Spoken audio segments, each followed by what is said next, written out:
Yes. Welcome out, everybody. Welcome out. This is the RemiX Morning Show. You know that BoomBapBreakfast, in case you didn't know.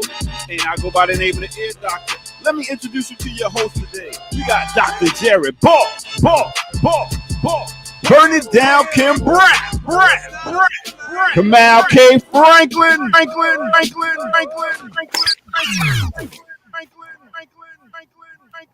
That's going too long. That's how it should be. That was perfect. Only when the last person goes, they don't never complain about how long. Right? Like, run me my echo last and extra while you at it. Thank you. People need to know. Hey, I'm glad y'all showed up. I was in the back singing I'm on my own. And then everybody showed up. I was trying to get at like 8 o'clock or 8:01. I mean, that's just a standard thing. Yeah. I don't know what the other folks I don't know. They're supposed to set a precedent and be there like at 7:55, ready for a pre-meeting, getting the stories together. And then Kamal just shows up. Just shows up. Yeah. When I just saw the ear doctor put the bat signal up, and I was like, uh-oh. let me help him out. But I don't mind sticking around for a little bit at least before my classes get busy. That's not a problem. Shout out to Roz. I don't mind helping him. Roz Elbow in the chat said he was expecting the KKK show today, and here's Gerard throwing a J into the double K. I'm sorry, but I do be messing. I stay messing up the triple K program. No. We good on that. Yeah. I might have spoken too soon. You might have spoken too soon. Is he coming Wait a through? minute. You don't get no reverb though. Does he get an intro or reverb? That's nah. You can't be this late and get it, and then be messing up. And then he can't even get his camera working. Yeah, nah. Oh my God. See, that's why you come early for pre-production. That's what I'm saying. And then I think Jackie's also going to show up as soon as she can as well. So it's looking like it's going to be a full house. So Hey. Is Jackie back in the States, or I think she's headed don't ask out. me. Oh, I don't know where she's she headed is out. or what she's doing. you think she's headed out? Yeah, I think she's headed out shortly. She's going to be in Cuba this weekend. I'm all in Jackie calendar. Yeah, Jackie's supposed to be in Cuba this weekend. I think, if I interpreted her social media correctly. Kim got the calendar synced up. You got your Jackie calendar. I Jared got class at 9. Let's see. Kamal got a meeting at 10:30. No, I'm just fucking. Yeah. Jackie's going to Cuba. That's what's up. What's too much on the screen? I catch y'all next break.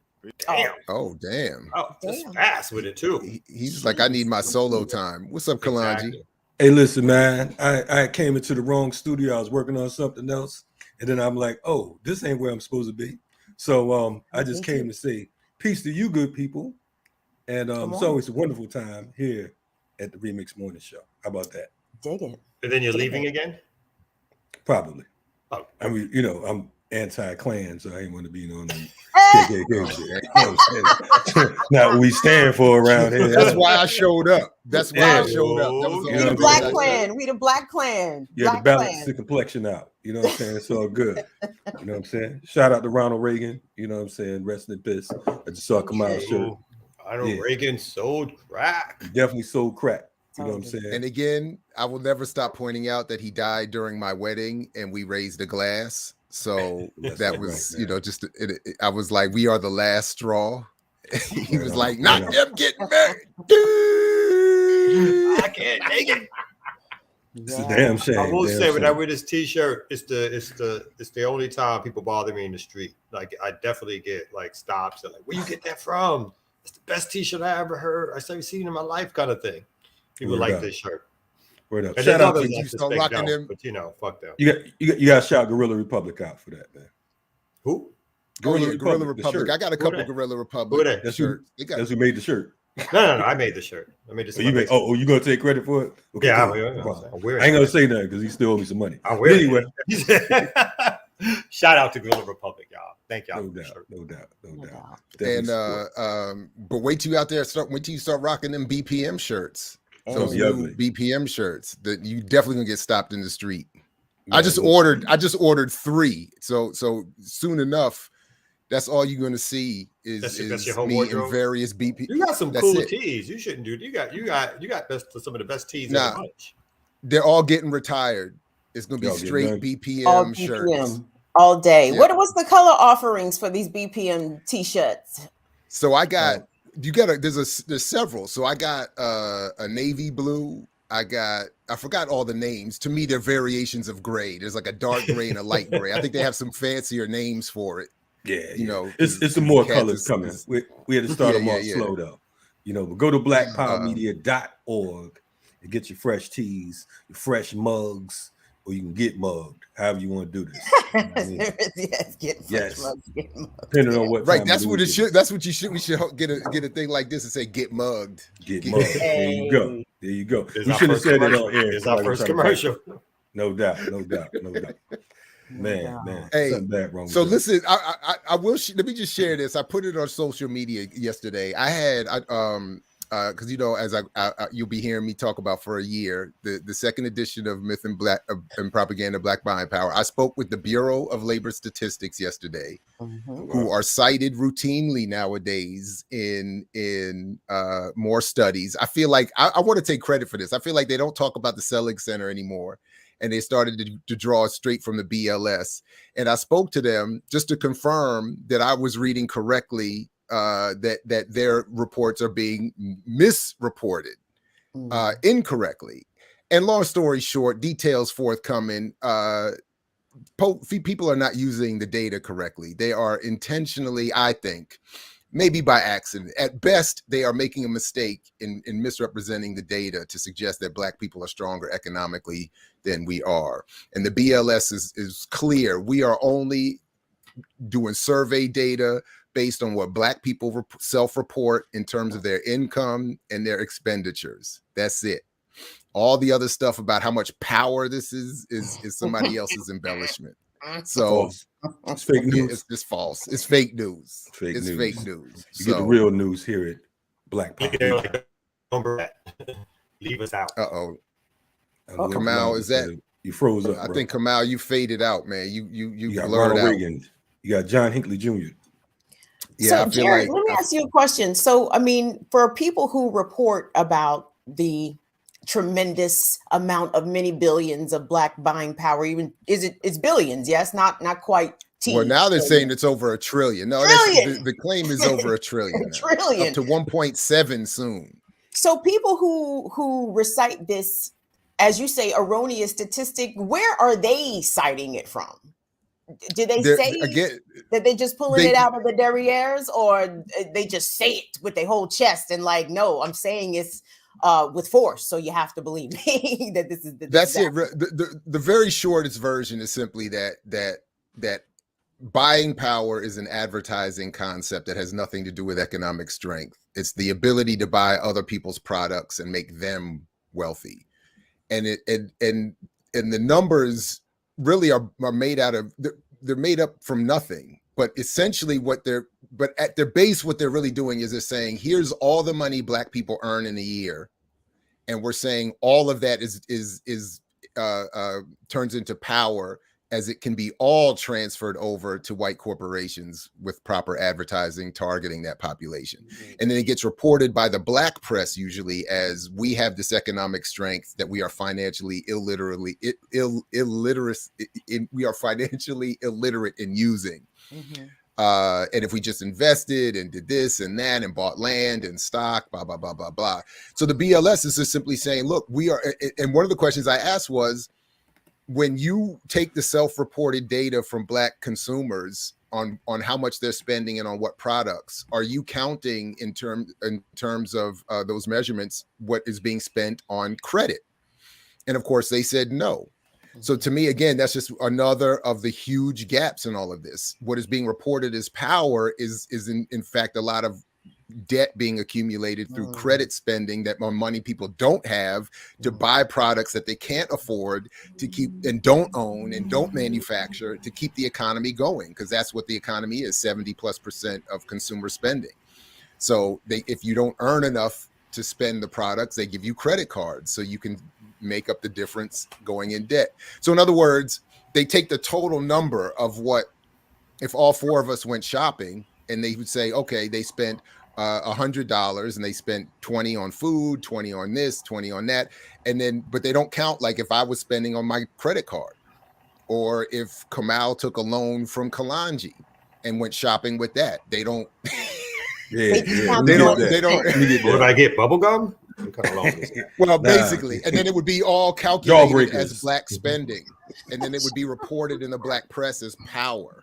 And then people walk around thinking we're rich and we're just stupid. If you listen to Radio 1 stations or Urban 1 stations, whatever they're called now, Kathy Hughes does these minute-long segments called reality radio. And I've heard one of her talking about the black buying power that we have. Billions, trillions, quintillions of dollars available to us to spend and how we need to harness that. So this, like you said, the myth of black buying power, this is something that is propagated strongly throughout our community. And they know it's not like they don't know. You know what I'm saying? This is part of them propping up capitalism in order to make sure that they are still in good standing and good grace with the master. They're like, look, we got these crumbs over here. You can get some crumbs too. You know what I'm saying? Don't be like them BPM fools. Come to Roland Martin show. I'm sorry, I just had a flashback. But anyway. But what was funny, that's why it was funny a couple of weeks ago when one of Roland Martin's colleagues got at me on Twitter and was saying the fact that Roland Martin is doing well with black audiences and being supported by black audiences means black buying power is real. And I even did a little video about it. I was like, this is exactly the point. You're leaving out all of that Nissan and Toyota money. You're leaving out the Verizon money, the McDonald's money, all of those relationships he has with those paid for economic analysis that's bought and paid for by Wall Street. Like, it's not black dollars that are supporting Roland Martin. And it has it on his videos. It's on his videos, by the way. That's what I'm saying. You have to denote that you have paid sponsorship. So you go to Roland's videos, I'm going to say paid sponsor. Who's paying, how much, and how much the agency? What? The agency has been switched because, like the black media now is hawking for these dollars and saying, give us money because this is the power behind it. And in exchange for that too, is like there's a dumbing down. Obviously, this is a long time period, 30, 40 years, but the black media is no longer the black media, right? The stories are very close to white stories. It's very surface. There's no real investigation. There's no real alternatives to capitalism. It's always about, even when it criticizes the system, the solutions are only to vote more or to do more within the system to get what you want. And that's, and the advertisers are like, that's fresh for us. Give us we'll run that loot for you. Some of it, not a lot of it. And the vote thing has the same origins. That's attracting Democratic Party investment in the black press to say vote for Democrat. So it's the same model being applied. With that being said, we have to shout out our sponsors. Shout out to our Patreons and shout out to our subscribers who are our true sponsors. You know what I'm saying? We don't get corporate sponsorship. We get purely underground, gritty, grimy.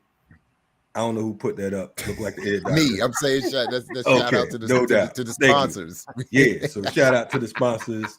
But I got to run, good folks. It's always a pleasure to see you all. We have a couple things coming up though tomorrow, right? We'll be back on tomorrow with another platform. I mean, tomorrow,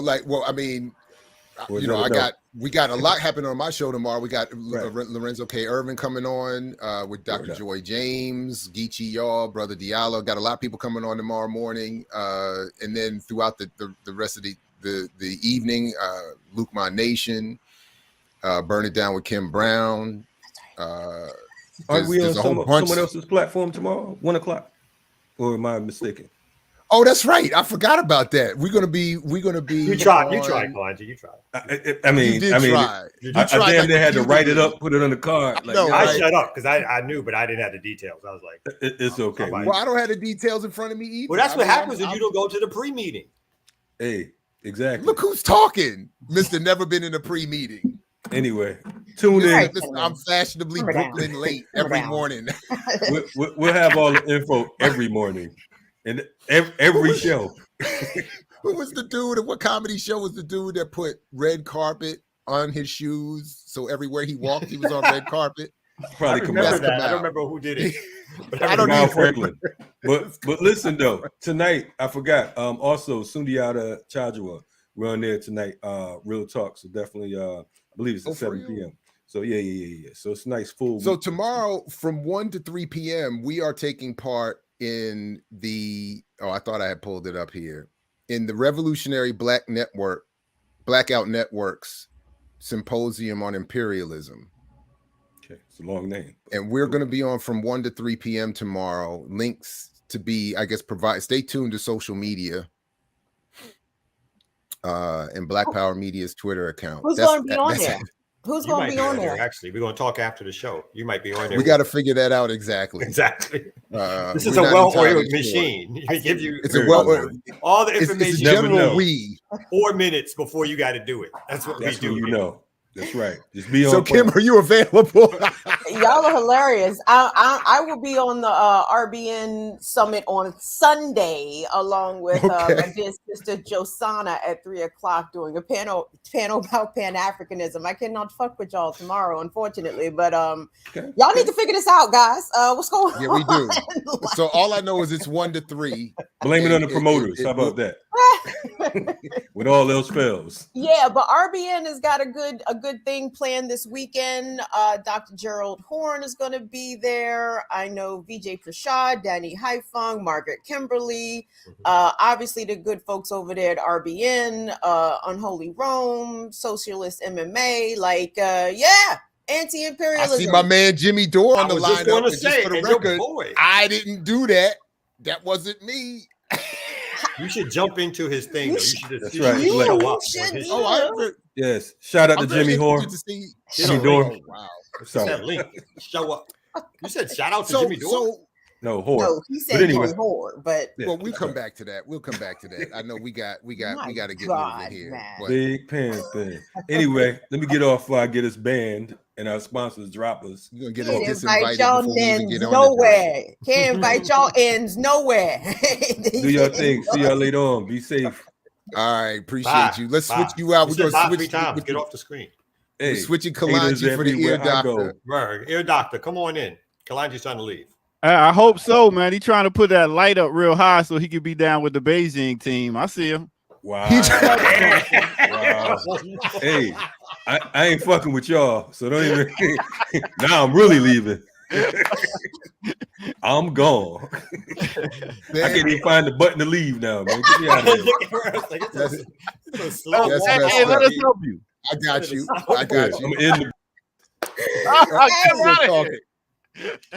Simmer down. Y'all is wilding too early. It's not even 8:20. Be easy. Simmer down. Hey, that's what you get when you come to Black Power Media Remix Morning Show. Speaking of, make sure y'all tune in this Sunday. We got a super sexy Sunday coming. So it's going to be nothing but some R&B, soul, smooth, sexy. Get your wine glasses, your cigar.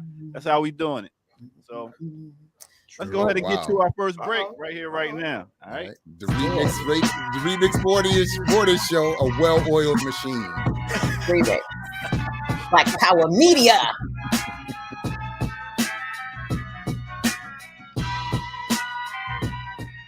All right, what's good, everybody? Welcome out once again to the Remix Morning Show. I go by the name of the Ear Doctor, and y'all are tuned into the BoomBapBreakfast that give you what you need to get you through the day, get you through the weekend, get you through the week. Now, as I speak, please make sure y'all hit that like button. If you haven't already, hit the subscribe button so you can get all the notifications and know when the new shows and what's coming on right here. Also, go to patreon.com, drop some change in the bucket, become a member, and all that beautiful stuff that we ask you to do. Now, why am I in a movie theater? Well, right now, there's a pilot for a possible new show that's coming out, but it's going to go straight to our Patreon people. So, this pilot is called Ear Doctor in the Kitchen. Y'all ready for this? Check this out. Yo, what's good, everybody? This is the Ear Doctor. Y'all in the kitchen cooking with the Ear Doctor. Y'all ready for some good food? What we're going to do today is we're going to do some potato, some okra. You see that right there? Them okras are looking good. And we got a slab of salmon that I pretty much already made a teriyaki salmon with some seasonings already in it. You know, I seasoned it up. I got my seasons. I got my Old Bay. I got my Creole season. I got my paprika. I got my pink salt. I got some turmeric. I got some black pepper and some liquid aminos right here, and some nutritional yeast. I like to sprinkle a little of that on the greens, give it a little Let's get started. First, we want to go ahead and rinse off this potato right here. Take the potato, bam. I like to slice it right down the middle, and then take off the sides. So what I like to do is I like to cut my potatoes up, right? Put them in a bowl and then season them. Hit them with a little bit of black pepper. So you got that. What else? You know what I'm saying? Ooh. Good Lord. That pepper came in like bam. I use sunflower. That's right. Sunflower oil is pretty good. And I'm going to cut off the head. You see the head is going right there. Bam. So,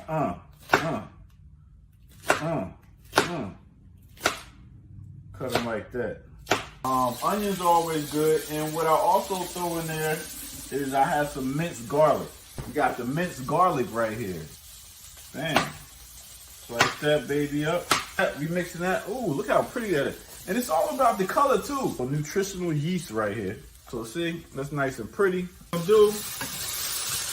All right, you see that right there?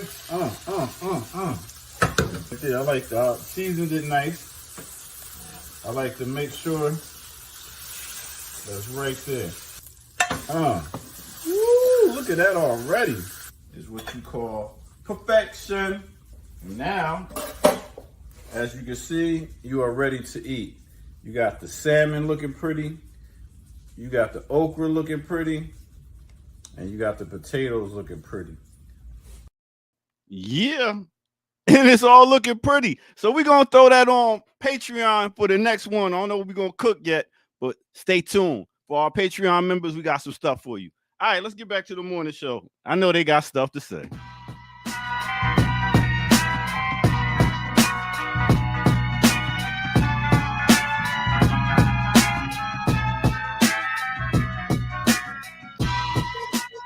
And we got Jackie Lukeman.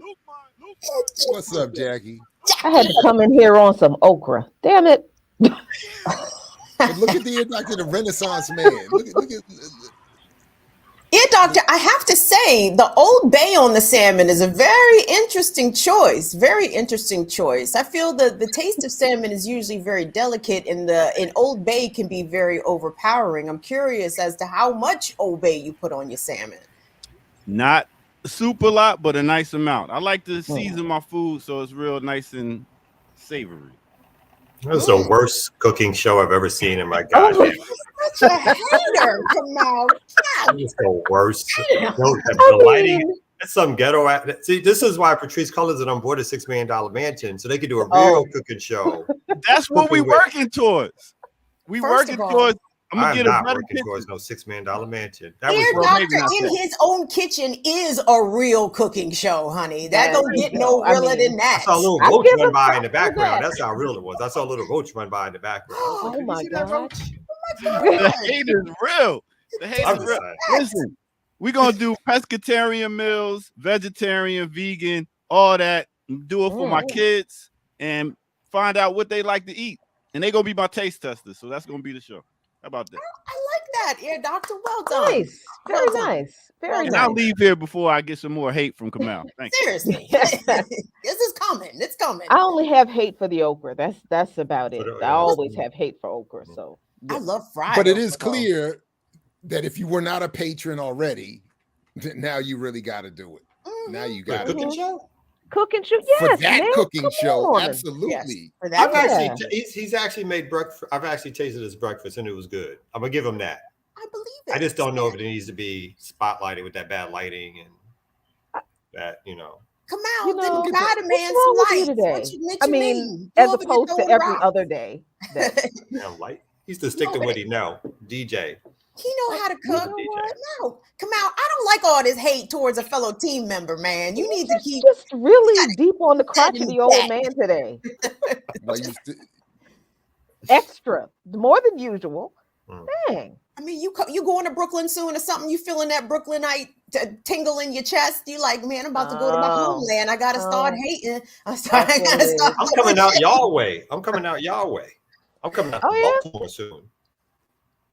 How you gonna come to Baltimore and not go to New York though? You know New York want to see you. Oh boy, that's gentrified New York. I'm done with that. Oh, I got a story about gentrified New York too, gang.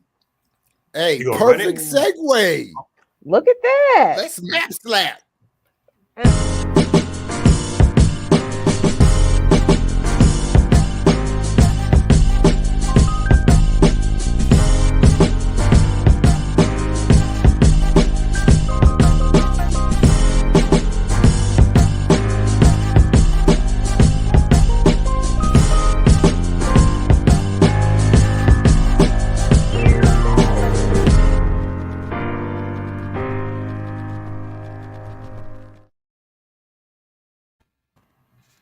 See, Kim said she didn't like my segues, so she stepped up to the mic and did it better. I appreciate that. Don't just talk trash. And you're better. And you're welcome. But of course, I don't have my shit ready, so I done fucked up the segue. Way to go. Way to go. Way to go. But I'm gonna get it together. So there is a gentrification story coming out of New York. This time, Harlem on the rise. This one is about Harlem, and this was a thread that I stumbled upon. I'm not high, I'm just sleepy. I stumbled upon it, and it was from a woman who says that she is on the city planning board for New York City, and apparently one of Kamal's favorite leaders of the community, the good Reverend Al Sharpton. Al Sharpton is trying to build what he is calling a museum in Harlem, right? But apparently when you look at the plans that he has submitted, it is actually a big sprawling development that is set to encompass a whole block that is also said to have some affordable housing units a part of it, but of course the affordable housing units are a bit insufficient. So I have dropped the origin tweet in the chat, guys, and there are some videos attached to this thread of Harlemites giving their public testimony, some for, some opposed, but the ones who are opposed to this project are claiming that, you know, please stop gentrifying Black areas of New York with a black face leading the charge.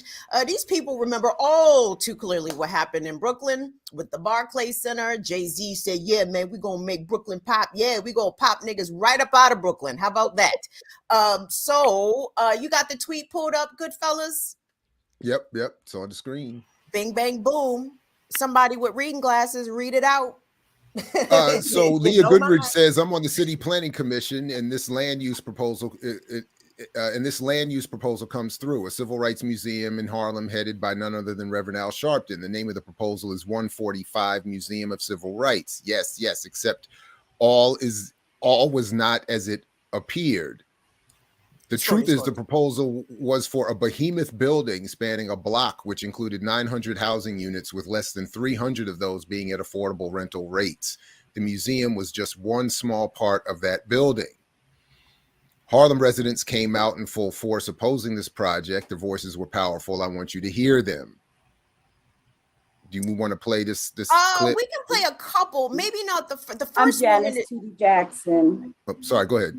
Oh, well, this young lady, this woman is about to make a plea about the issue of traffic in the area proposed, and I'm not familiar with New York, so all the areas she was listing off didn't have any resonance for me. But a couple, I think maybe the next two videos down, you hear some other residents giving their testimony, sort of articulating other concerns they have beyond traffic. So maybe like the second or third one is a black woman, black guy. Yeah. Oh boy, he said his thing pretty well. Okay. Yeah. All right, hold on. Businesses, right? Hold on, here we go. Presented a definitive answer into which small businesses currently at the space will be returning in this new development. the economic aspect. While the developer has touted this, theoretical mentorship program, he has never provided an answer in terms of what percentage of this project will go to minority and women-owned businesses, right? Because we have tons of organizations, minority firms who are already providing these mentorship opportunities in our community. So we're perfectly capable of doing it ourselves. We just need to know what is the real commitments in this project. So those are a lot of the concerns that still remain unaddressed by this developer. They've also touted making improvements to Colonel Young Playground, which, as was previously mentioned, this was a playground that was just recently renovated. So we really don't need that. So all we're asking as a community is to have real commitments. We've asked the developer to pull this ULURP application to have a more constructive conversation with the community regarding this site, an inclusive conversation. The developers claim to have spoken to hundreds of community leaders. However, very few, I could count on maybe one hand, have come out and spoken in support of this project. Our community is not anti-development, but we understand that any development in our community, the community benefits must significantly outweigh the negative consequences if we are going to preserve the cultural and historical integrity of our neighborhood. Should we run another one? Yeah, run. I think there's a sister under this gentleman, and I think her comment is even more brief than what he gave, or the clip that they provided. I would also like to mention that there are actually 2 museums in this vicinity of this proposed development. The first is, of course, the Urban League Museum on 125th Street, but a second, of which is just finishing, almost done with construction, is the Universal Hip Hop Museum, and it is just a 10-minute walk directly across the 145th Street Bridge. So I do want to mention, I question the need for an additional museum at this point. And I do know I'm running out of time, but I would also like to mention that there are actually 2 museums in this vicinity of this proposed development. That's okay. Did that just repeat? Yeah, it did. Okay. It's fine. Okay. It's fine. And if you guys are interested, can you show the building again as you do that? I'm sorry. Just go scroll back and show this building again for people to make sure they saw this thing. Yeah. This monstrosity. This is the plan. Yeah. Look at the surrounding buildings next to this thing. Dog. That's disgusting. This is a hot. Weren't we just talking about urban planning and city planning? And are there any radical urban planners in city planners? We also have an update even from my own community here in Howard County that we just went and cast a vote for the only 4 representatives in our area who are standing against a similar development, all relatively sized, right up the street. That's going to take away parking at a shopping center and put a whole bunch of several hundred high-end apartments, which of course would selfishly raise my property value, but would destroy everything else about the area. And it's the same kind of thing. And we only had 4 candidates to select from that had not either sided by politics and or payment with the developer, looking to build this out, where we live. And it's a similar kind of thing. The claim is it's going to do something good for the local community. It's going to be good for the residents, They even made claims, and as I mentioned last time, about it being helpful to particularly people with autism. That was a specific claim being made in our case here, because they were saying that it's going to, I don't even remember the details, but they were connecting it to being helpful with people with that particular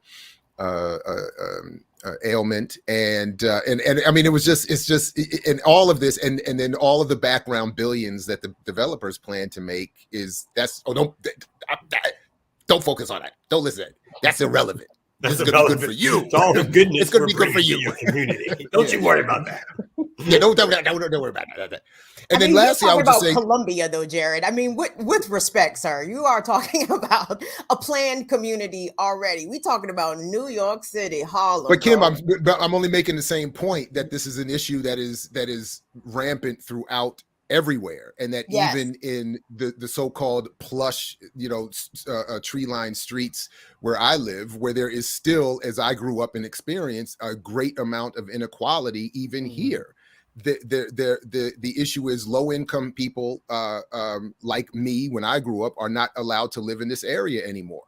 And they're trying to build it out and to get people who are now where I am in terms of class sided against those where I used to come from, with the same kind of logic. So all I was saying is, obviously it's not the same as in Harlem or elsewhere, but in terms of the impact and the details, but the overall goals are exactly the same. This is what Dave Chappelle was dealing with in his community. It's the same exact thing. These billion-dollar developers come in with these promises to benefit even most afflicted in that particular community, and they're all lies.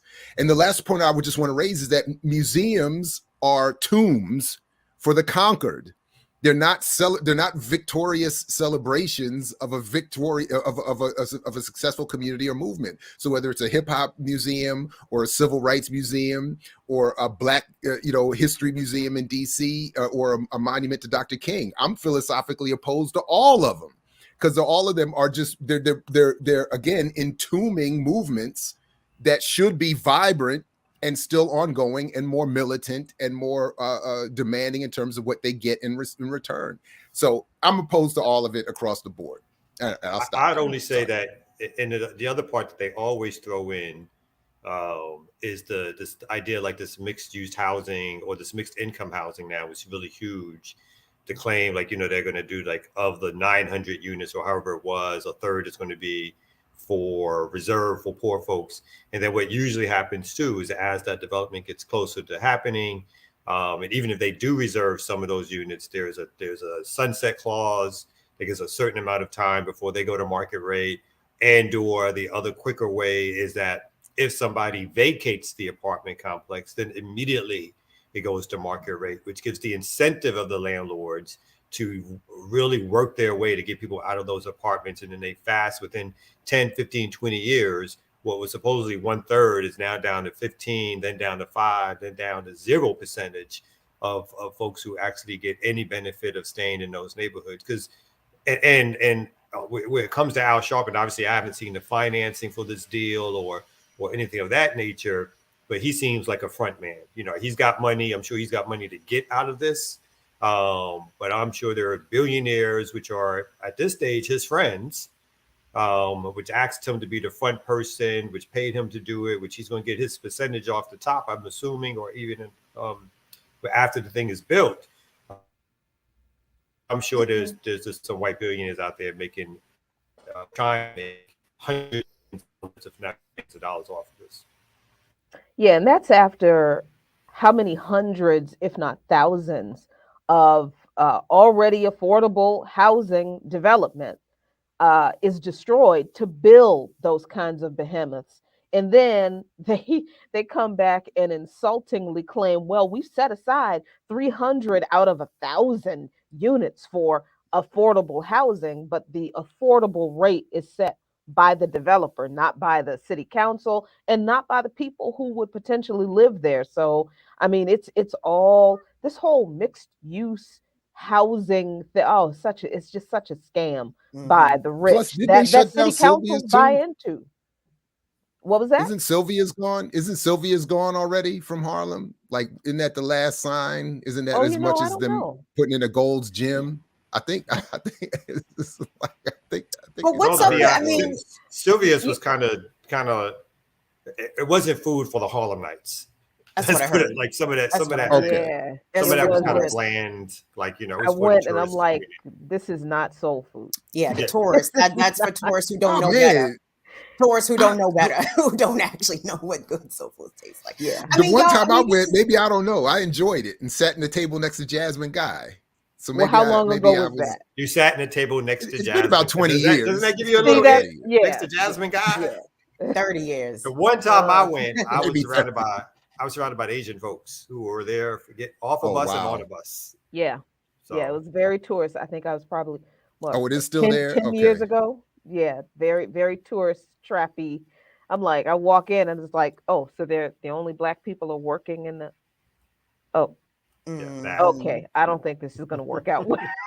I'm just curious for all of our New York family that's in the chat, and even Kamau, what people may be communicating to you. I mean, this is the latest bait and switch, and I can't even call it a bait and switch because clearly Harlemites recognize what time it is. Throughout the course of this thread, a theme that was being repeated was what happened in Brooklyn with the Barclays Center and how Jay-Z was toted out or volunteered to be the front-facing gentrifier in chief of his own fucking borough, to sell this notion of gentrified Brooklyn is going to be a better Brooklyn for all. Well, now people who are generational Brooklynites don't live in Brooklyn anymore because they can't afford to live there. And people who live in Harlem are witnessing the same thing, as I'm sure people who live in New York City across the city are feeling this. And as rates of rents and rentals are reaching record highs. So I mean, Kamau, what are your thoughts? Obviously, I know what your thoughts are, but I just like to hear you talk about the misleadership, this bait and switch. Hey, Al Sharpton, he's for the community. So if Al Sharpton is proposing this project, it's got to be good for the community, yeah? It's got to be trash for the community, yeah. I mean, I think we've already seen some of the videos, particularly in Harlem, what the Morningside Park, which sometimes is referred to as Marcus Garvey Park, where, I mean, this is a while ago now, but like it used to be the drummers who would I think if I'm not mistaken, Sunday mornings or on the weekends would play. And that was just that was just a known thing. People would come, hear the music, people would walk by, listen to the music. And then when they started building those expensive condos and white folks moved up next to it, they started calling the police, right? Calling the police to shut the drummers down. I think we even did a story last week with some dude working out in the park, and the cops came and took all the gym equipment in Harlem, his dumbbells and all that kind of stuff, just on the strength that they could. And I think I knew Brooklyn was going out, already moved, and then I came back to see my mom. My mom was in the projects, and I was walking towards, and then it was just like this white dude, like maybe in his 30s, and he had his blonde-haired daughter in her red wagon, and he was dragging her. It was kind of like in front of me going towards the same direction. I was like, white people don't come up this far. Where's this dude going? It's like he's not like Hasidim, and that's like that's 4 blocks up Eastern Parkway. Everybody knew the dividing line back then, so it's like, okay, he's not Hasidim, and I'm getting closer to my projects, and he's getting closer to my projects. I'm like, well, where's this dude going? And then he turns the corner, and he basically owns a brownstone that's right across the street from Albany Projects. And I was like, oh, this shit is a wrap. Because then, there's like, that's happened all around in different areas of Brooklyn. So not only Crown Heights, Bed-Stuy, all that kind of stuff was just like taking place, and it was rampant. And then you have all the restaurants and the stores that are no longer bodegas, but now they're sort of fancy shishi specialty items and all that kind of stuff. And then when you're in your 20s and it first starts to happen, and you're from the area and there's like new bars and all that kind of stuff to go to, at first you're like, oh, this is cute, this is cool, it's a place to hang out, like that kind of stuff. And you don't realize, because it really started in Brooklyn, it really started happening in Fort Greene in the 90s.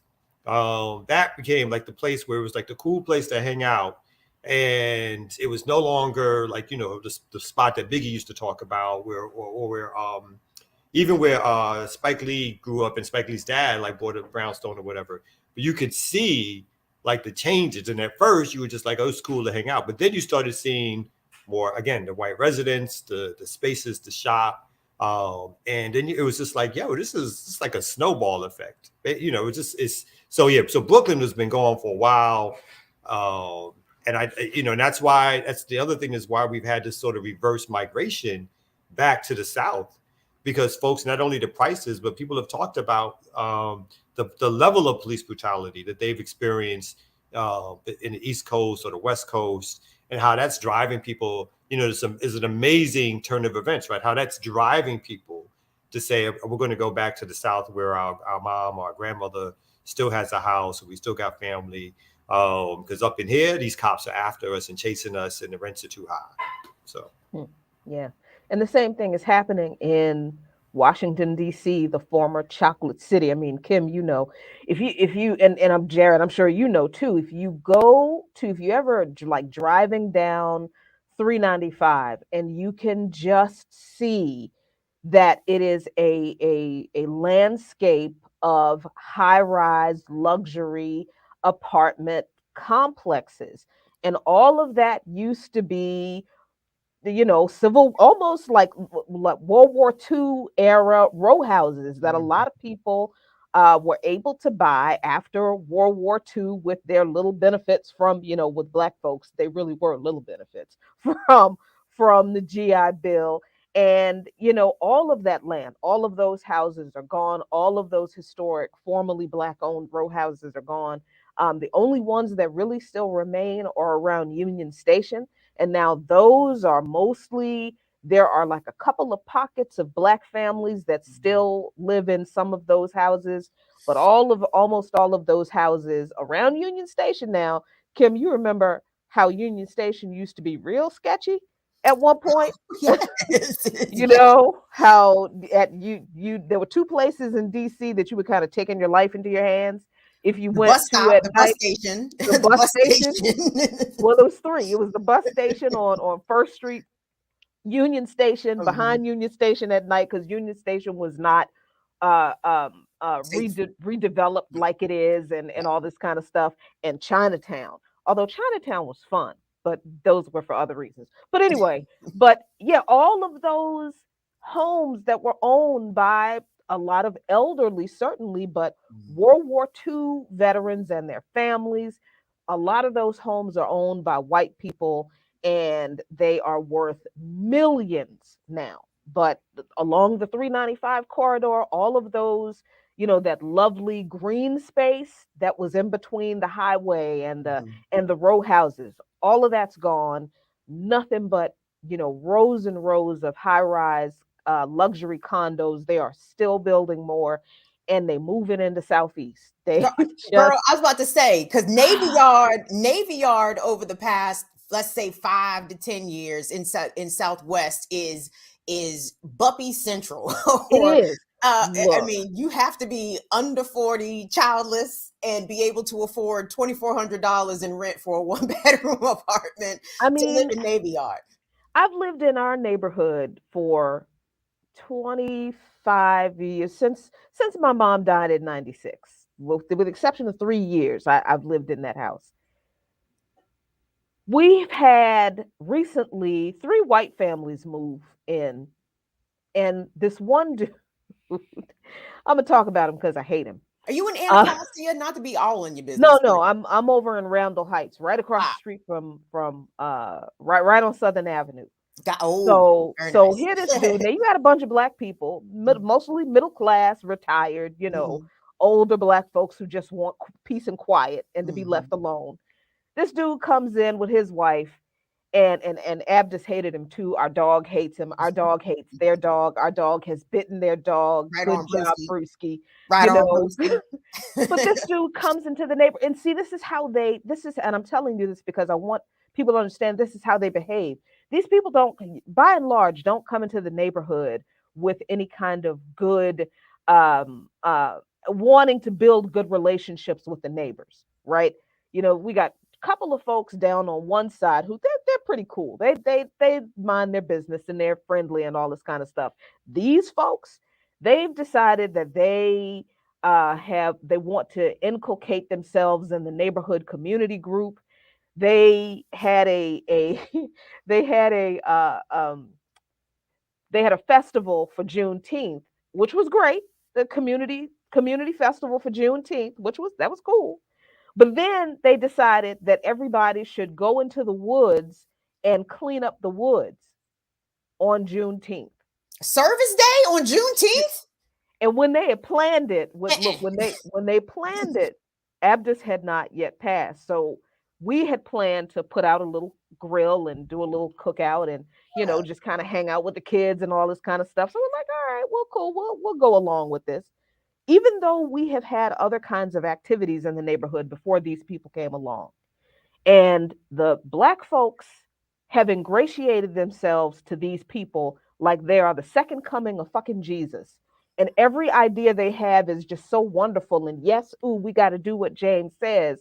And I'm sitting in these meetings like, y'all are actually forgetting like 10 years of 4th of July, where our neighbor Chris would buy fireworks for the whole year and just have this great fireworks show for the neighborhood that people from surrounding communities would come and watch. Y'all just forgot that we used to do that. And now all of a sudden this guy coming in, he has the best ideas in the universe. And one of those ideas is to clean up the damn woods on Juneteenth. Girl, that would be a white person's suggestion on Juneteenth, the day that formerly enslaved people realized that they were free. Let's know, Black people, let's go to work on Juneteenth. Let's go. And do you know these people did it? Oh, God. They did it. And I mean, what is Dr. King's Day? Dr. King's Day is nothing but service, right? It's not a White day folks off. said that's it's a the day day on. we're going to remember them, but then we're going to feed the homeless. We're going to clean up the block. And Black folks at the neighborhood levels are like, oh, okay, that sounds good. You know, Yeah, I mean, sounds like a good idea. The colonizers and the gentrifiers come in, but we also have to be really careful. They come in with their nefarious little plans and treating, the native folks like shit and disrespecting all of our customs and everything. But we also got to be careful of the collaborators, because it's some of them. And I don't like those people right now. They don't talk to me. I don't talk to them anymore. They just it's just like, I saw how they were. I'm like, this dude, you want us to do what on Juneteenth? Like, what? No, we're not doing that. No. And then the weird thing for me is like the city. So, and I'm not opposed to bikes, right? I like dogs as long as they keep a distance. But when the city starts going overboard around these bike lanes and these dog parks, it's like, look, you know what I mean? Like and again, we are the ones who get brought in. It's like, we ride bikes too. It's like, yeah, nobody been asking for no bike lanes in the neighborhood. I ain't never seen anybody going down to the community meeting, but like, where are bike lanes? That's white people shit. They want them bike lanes. Why? So they can come down easily through this area.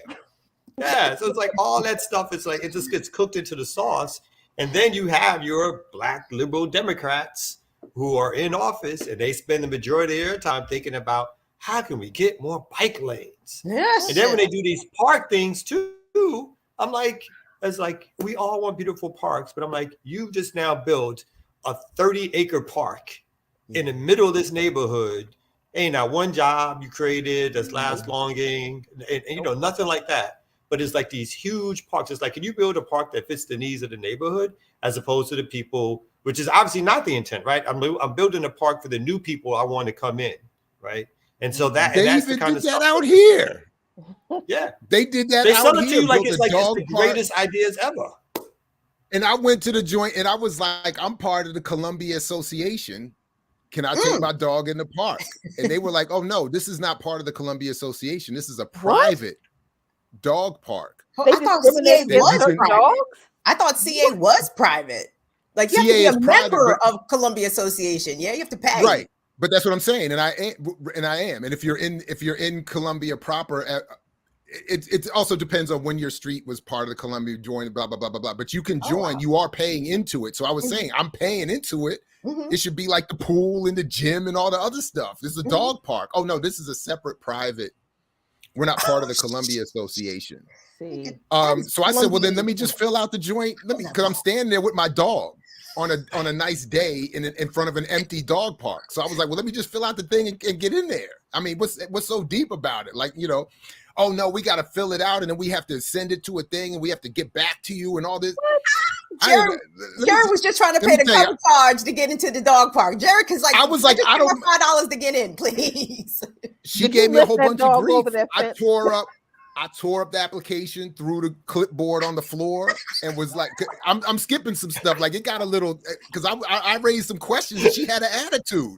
So I was like, what? I was like, take it. And then I just walked the dog and I had him do his business all around the edges of that park.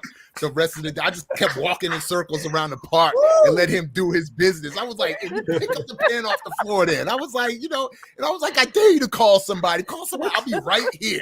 I'll be walking my dog right here outside your fence. Put your leg up on the fence, Roberto. Roberto, this is all your shit, Roberto. We've been giving new meaning to put your one leg up and put Clean your this booty part, on the floor. Roberto. Get real street, and I'm gonna go with you, Roberto. You know what I'm saying? Right here, Yo. right here. Jared Right. Ball. We that far. We Write that my close. name. Come Oh now. my God. Outstanding levels of petty. That is outstanding That's levels of petty, commendable. sir. Yes. Please put that in the chapter. Make that an addendum in your next book. How to be petty as fuck. Dr. Jared Ball. I Fuck salute your you. dog park. That's And what it's gonna say. Roberto. I Fuck your salute dog you park. and Roberto. Dude, the clipboard on the Tried floor. Where's the video of that? I would love to see that. But to your point, though, there was literally two people in this huge space with all these other people outside the space, you know, like doing others. It's like this, and so all my point is everywhere they can privatize, separate, raise the rates. Anyway, he don't raise the rates, but he do raise the roof. Yo, That's the ear A doctor. better one would have been like, No, you know, that was good. Who peed in that dog park, or you know, something like that. No. That was great. That was great. Thank you, Petty Griffin. That was a good one. him and his assistant Roberto. Was. You know that dog got an crazy is, attitude. like- His name is Roberto. Yeah. I don't pay to get in places I'm not wanted. People pay me to be in places I'm not wanted. Word. Wait, huh? I DJ. said I don't pay to be in places I'm not wanted. People pay me to be in places I'm not wanted. Think about I that. get it. I got it. Okay. I am gonna think about that. I was with you that time. All right, we got a little break coming up. So artist spotlight time. Let's do it. Let's go. Remix. Morning show. Black Power Media. It's the ear doctor.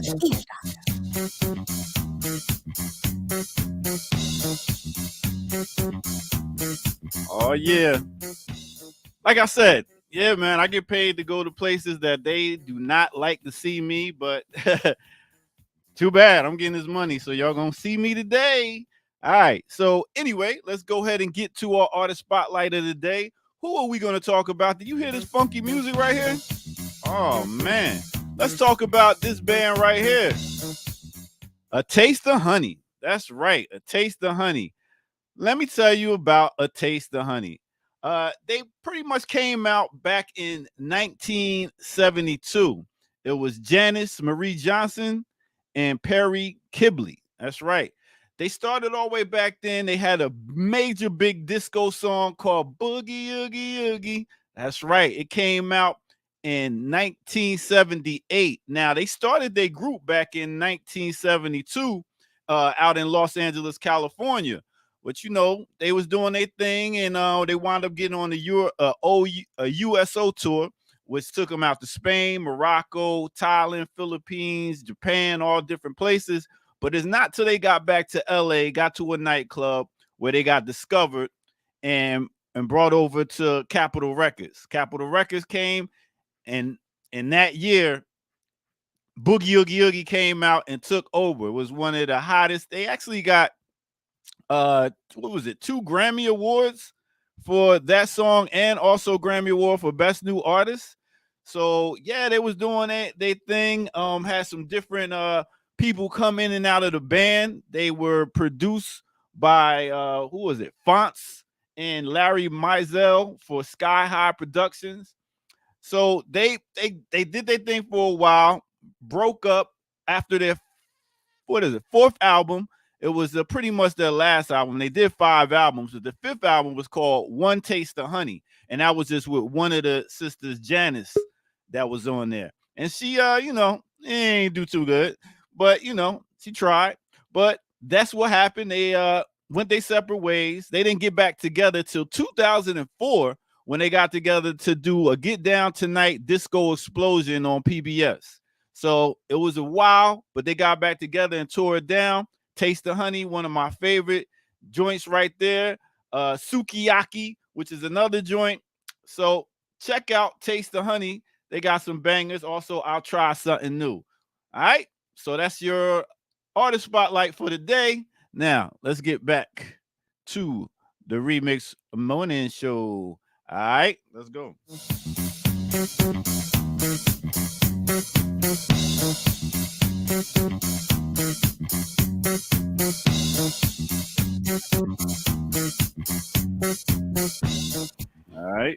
It's all because of you. I'm feeling sad and blue. You went away, and now my love is built with rainy days. Oh, That's no. I used right. to love that song. I used to love it. Oh, Jackie, come on, girl. I was serenading you. I was serenading. I know. You It did the wasn't sayonara working. on me. You did the It wasn't sayonara on me. working. It was not effective. You serenade, she sayonara. That's how it goes. Listen, that I remember that 8-track being in our house. Taste the Honey. And man, that song right there, my mom played that song like it was no tomorrow. So that's what I it played is. that song like it was no tomorrow. So. For real. That's your artist spotlight for the day. I'll catch you on next break. All right. Peace, Right on. peace, Thank you, peace. Doctor. Well done, Air Doctor. Mhm. Well, morning show gang, we actually have a guest standing by waiting to join us to talk us today about the recent French presidential election and what are things like for Black and brown people living in France, and in addition to the colonialist influence, let's call it that, on the continent. You know, we don't like France, but we understand that we have brothers and sisters also living in the belly of the beast. So we'll slap the map and we come back with our guest. All right. Zippity, slippity, slap.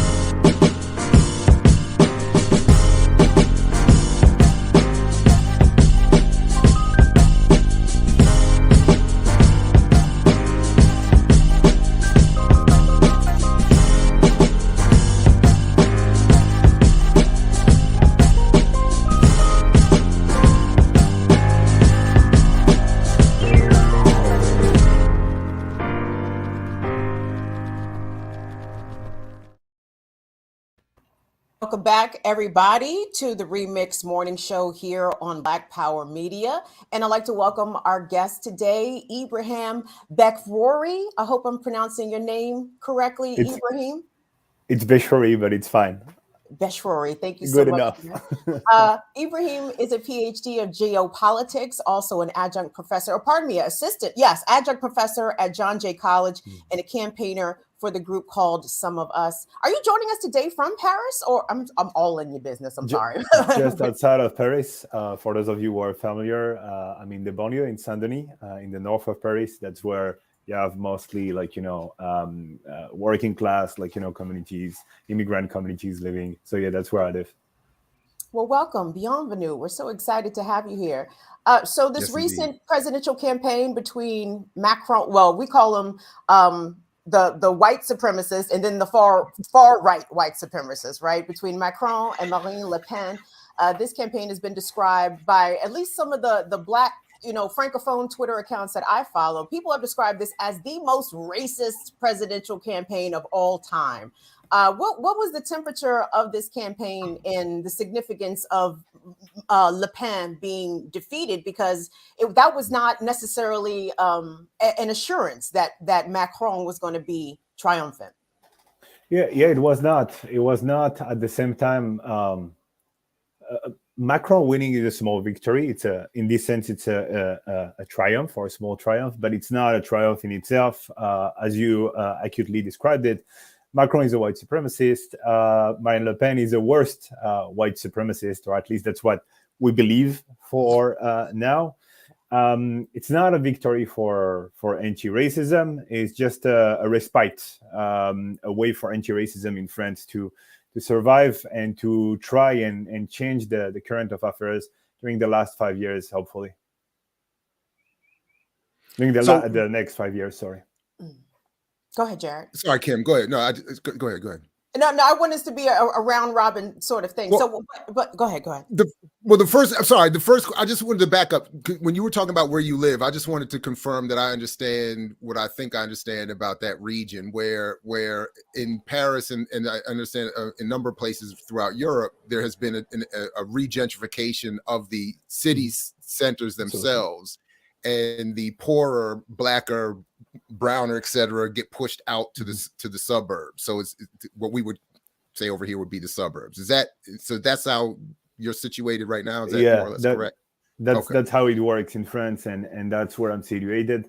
It's interesting if you want to talk about the election related to this specific neighborhood or neighborhood like it. In the first round of the election, most people massively voted for what is categorized here as a far left candidate, but is actually just like, regular, like, left candidate with, like, ideas that are not like completely racist, and also like with a strong social agenda. So people, of course, like, voted for that individual. In the second round of the election, it was not as clear as that.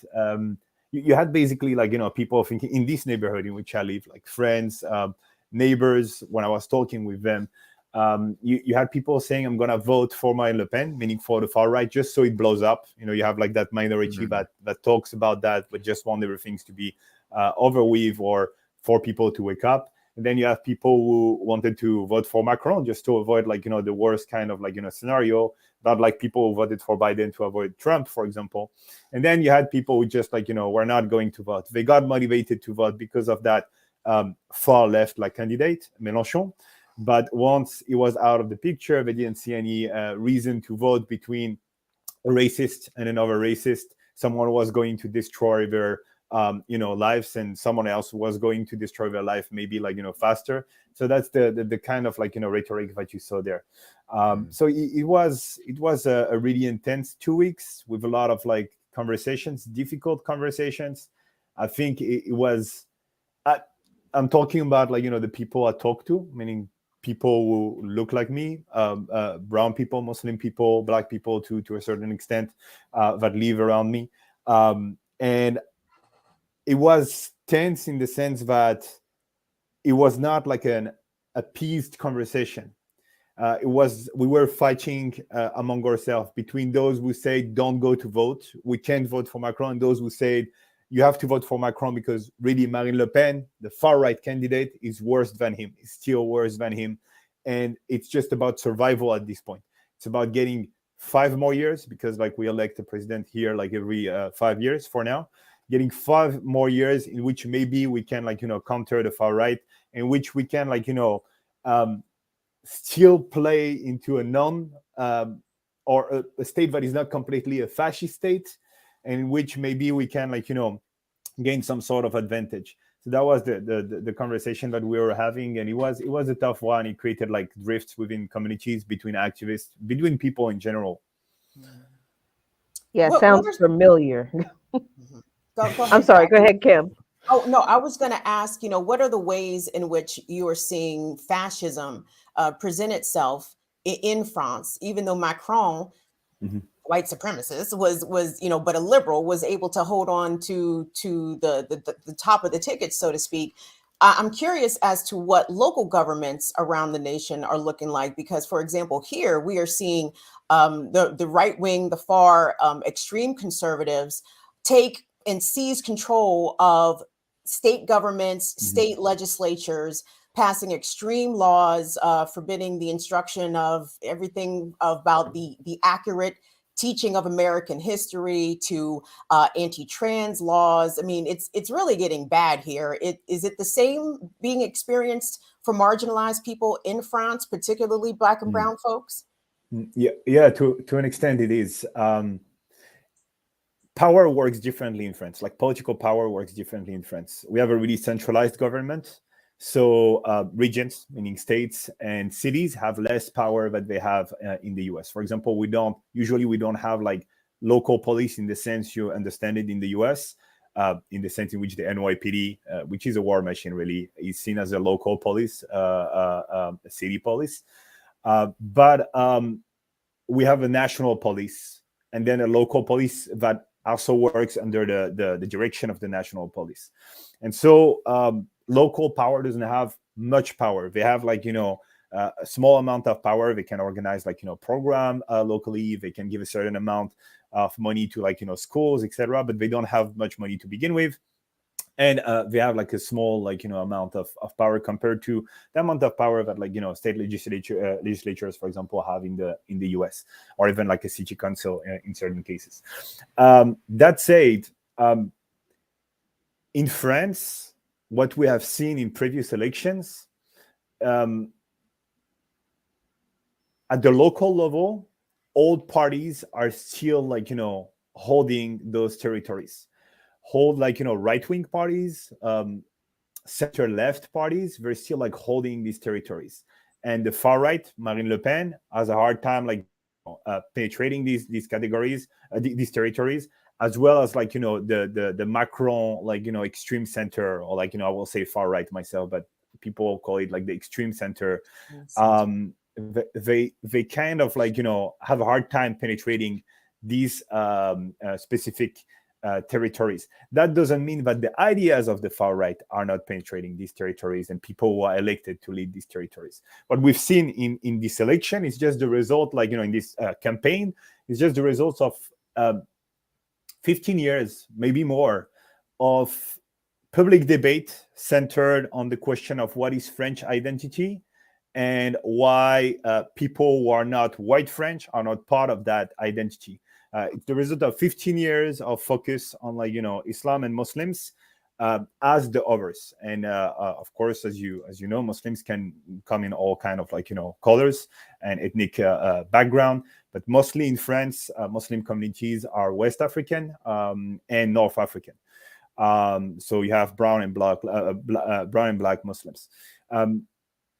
This election was this election cycle was the most racist yet, because of the fact that governments that came before, governments that were, like, from the regular right and from the regular center-left, Parti Socialiste and Parti Républicain, have created the conditions for the ideas of the far right to penetrate into the mainstream. And in this election, we had not only one far-right candidate, but we had two far-right candidates in the first round of the election.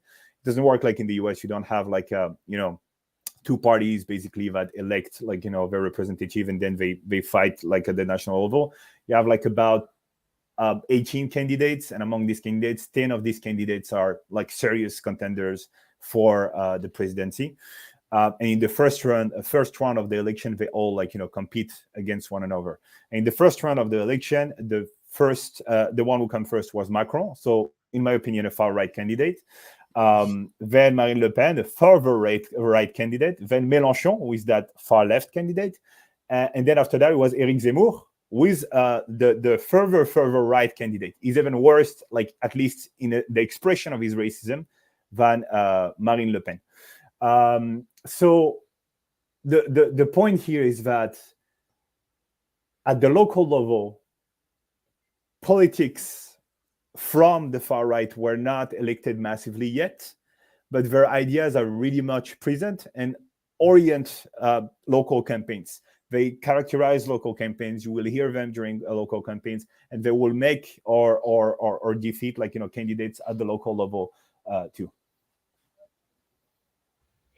Yeah, I'm glad that you explained the character or the demographics of the Muslim community in France, because that's been like a huge sticking point with Macron, that people like to divorce from his, pretty European boy, if that's what people are into. I don't know why, but okay. But, pretty European colonizer, image, that his anti-Muslim policies were very repressive, and they were actually embraced by the right.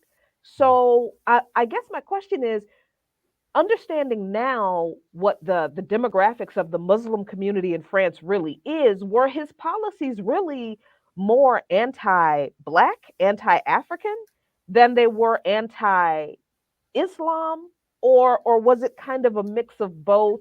And it doesn't really matter because there were, right-wing racist policies, and the right wing loved them anyway. Mm-hmm.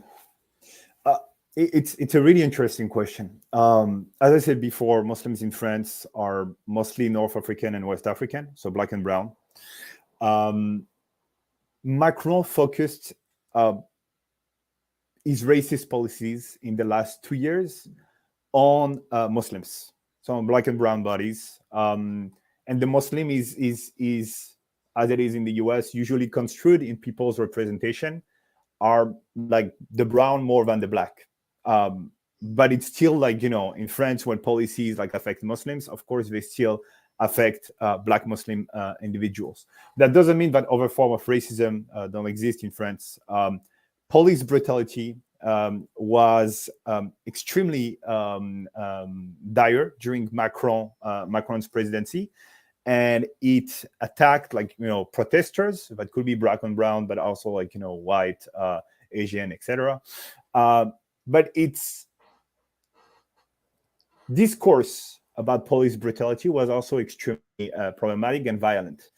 The way the Macron administration talked about police brutality was that police brutality didn't exist. Basically, it was not a thing. It didn't exist. The same way colors don't exist in France, race don't exist in France. What it very much exists socially and has an impact on people's life. They said it doesn't exist. And to make sure that people understood that it doesn't exist, Macron passed a certain amount of laws that gave more powers to the police and also protected the police from accountability. Macron tried to make sure that in France, people couldn't film legally the police, for example.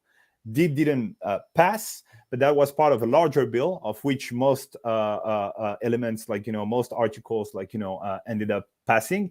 And this bill, which is the bill of about global security, the law on global security, actually gave more powers, new powers to the police that did any administration, I think, since the 1980s in France.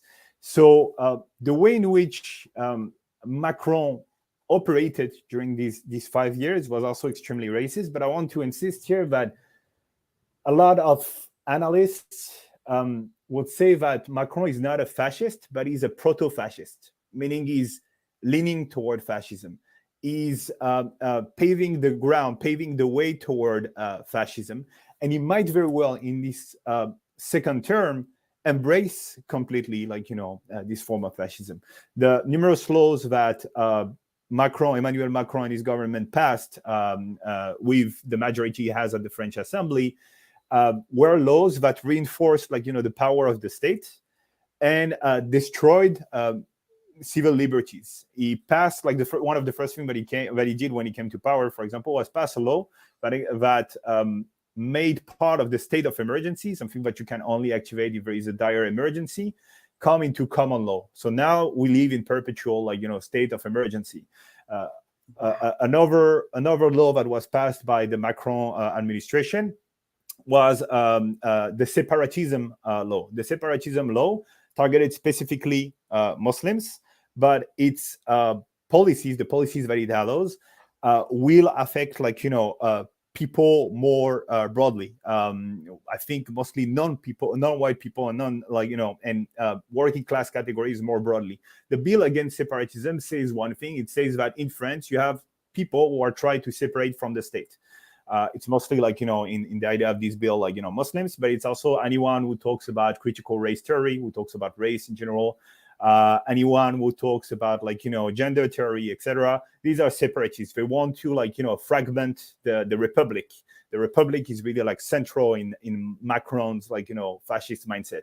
It's not a liberal concept anymore. It's something that is becomes really kind of conservative and has to be preserved from any kind of influence. And the way the republic is understood, it's understood through its so-called values that are never defined, but that are basically white supremacist values. And if you question these values through discourse, through writing, if you're a journalist or in academia and you question these values, you might be assimilated to the separatists, those who want to separate from the state. That's the spirit of the law. The law itself has some measures that allow to dissolve more easily organizations. A lot of some anti-racist organizations have already been dissolved by the French state, disbanded by the French state. But just before the election, an elected official that is really close to Macron talked about maybe dismantling Amnesty International. Even something as mainstream as Amnesty International is under threat when Macron is holding the presidency in France. So yes, Macron is not Marine Le Pen, but we have to understand, and our allies all over the world have to understand that Macron is not what you just described, like this pretty boy, this pretty liberal boy, who is like trying to save the planet and who is like a fold to Trump. He's actually way closer to Trump than many other world leaders. Wow. You just blew my mind there that the state is actually able to dissolve anti-racist organizations on their own simply because they don't agree or support. Well, we know they don't support, but they oppose the work of these groups. So talk to us about the work of your group that you organize for, the Sum of Us, and the challenges, and I guess even some of the issues that Black and brown people who live in France continue to organize and resist these impositions of the state. How does organizing work under these it seems to be very hostile conditions from the so-called liberal Macron? Yeah, it's tough. It's tough.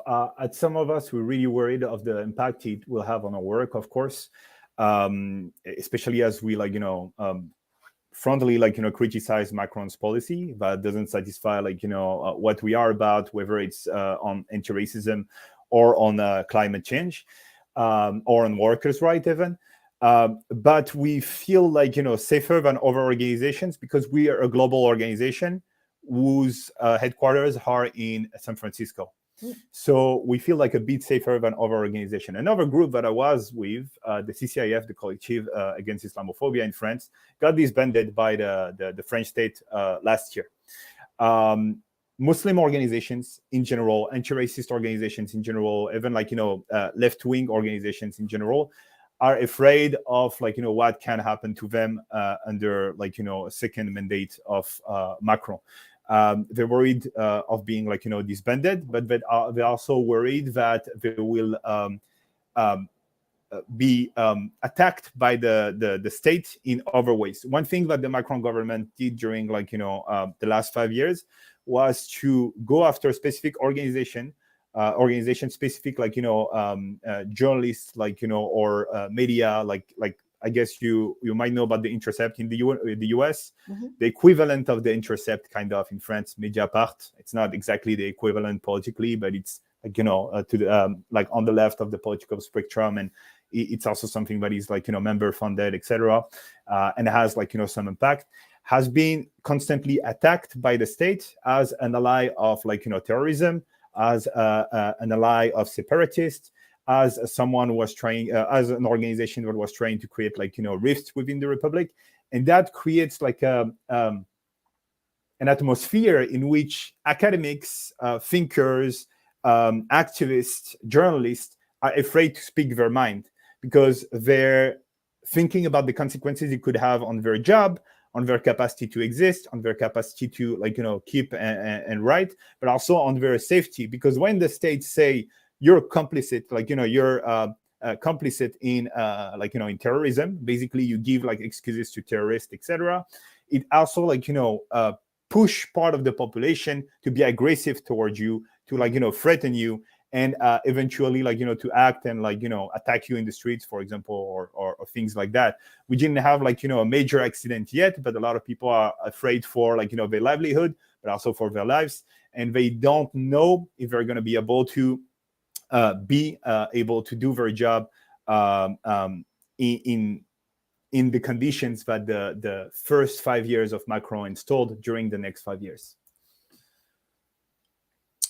Incredible.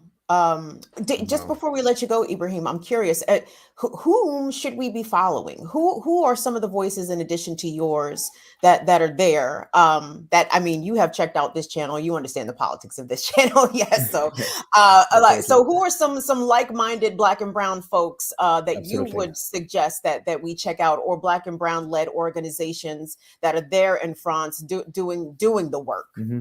Definitely. So if you speak French, there is Fania Makaya. Fania is on Twitter. I can't remember her handle, but maybe you can put it under the video if people are watching the video when it's not live anymore. There is Rev, who is also on Twitter. RAEVE. There is Marwan Mohammed, who was formerly the director of the CCIF and who has left that position, but is still pretty vocal about what's happening in France. There is Siham Asbag, Siham SIHAME. Asbag is ASSBAGUE. She's a journalist and she does incredible work documenting racism in France, incidents of racism, but also structural racism in France. And I think of a lot of other people, but they're not coming up to mind. These are the major accounts maybe you should follow. In English, I will say that Mediapart produces some content in English, so you can try and follow Mediapart. I know there are some activists that are posting in both languages. I think there is Rim something, RIM something. I think it's Rim Hardawi, but I'm not sure anymore. And she posts she posts stuff in what is it called in French. If you want to learn a bit more about racism in Europe in general, although they have a focus on France because France is one of the main places in Europe in which we see a rise of the far right. It's happening everywhere, but France is a really preoccupying case. There is an organization that is called ENAR, ENAR, and they post in English regularly. They have reports on their website and platform, and they do a pretty good job at describing the different forms that structural racism takes in Europe and in France. I hope that helps. It helps tremendously because you just validated what I've already been doing. For example, I follow Le Parisien and Le Monde and France 24, but I'm like, all this is state shit. This is white people propaganda shit, and I don't believe any of this. Yeah. So thank you so much for those very valuable resources about anti-racism efforts in France. We've been speaking today with Ibrahim Beshrouri. I hope, please say your last name again for me. Beshrouri, that was perfect. That was perfect. Thank you. Wonderful. Thank you for having me. Thank you. Ibrahim is a PhD in geopolitics and an adjunct professor at John Jay College, joining us today from outside of Paris. So merci beaucoup, Ibrahim. Thank you so much for your time. Take care. Bye-bye. À bientôt.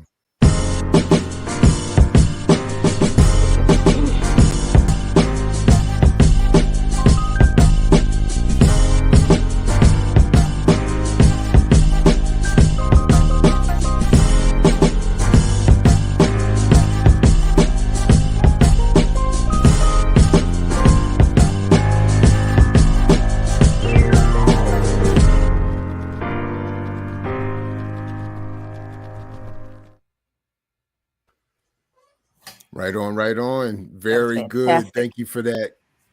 And peace to Ibrahim. Thanks to him for coming through for sure. Indeed. Wasn't John Jay College also the destination of the one DMC? Wasn't that after 12th grade he went straight to college? Wasn't that John Jay? Anyway.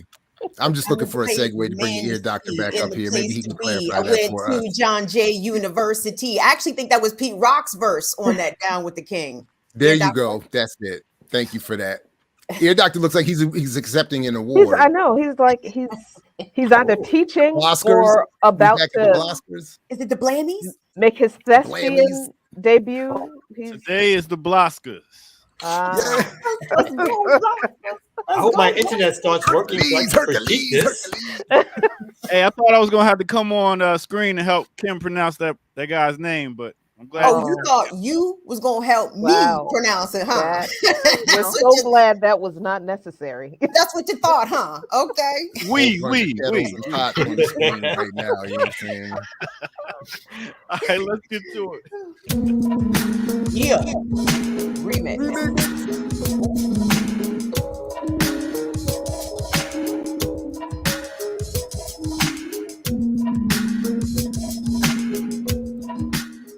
All right. Welcome out once again.